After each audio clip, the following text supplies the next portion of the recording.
Thank you, Mr. Speaker. This government, through the licensee liability rating program, has increased the amount of security deposits needed for oil and gas operators to put into the Orphan Well Fund.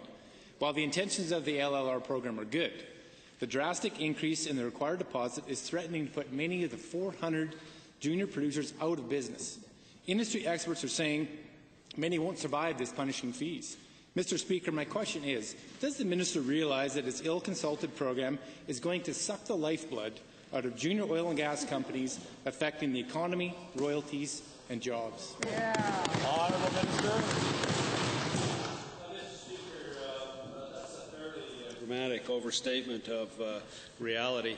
And I would say that the LLR program undertaken by the Alberta Energy Regulator is an important element of ensuring that in the long term that wells are appropriately abandoned, that they are appropriately dealt with, and that companies meet their obligations to the citizens of Alberta. Now, there are many factors that are affecting the economic health of the industry today, and the LLR is far from the most important one affecting them. Honourable member.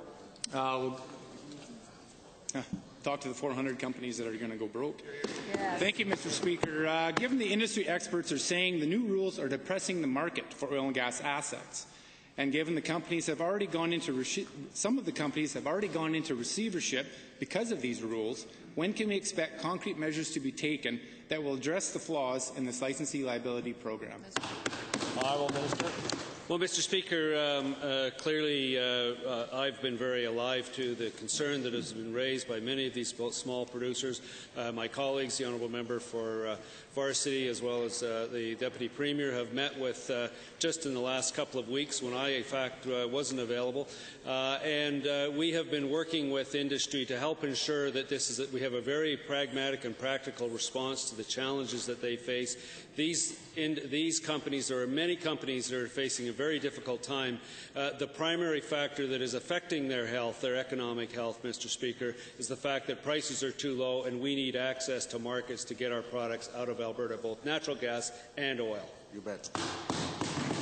Honourable member. Thank you, Mr. Speaker. Well, given that two of those companies that met with the Deputy Premier last couple of weeks contacted me this morning, and it doesn't look like they're getting much help, and many of these companies are going broke now.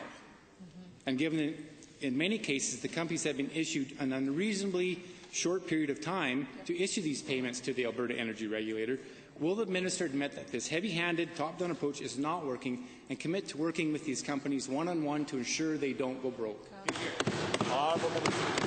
Well, Mr. Speaker, the honourable member is picking up a consistent theme of one in which I have heard and which my colleagues have heard, and that is that this is one more challenge for many small producers.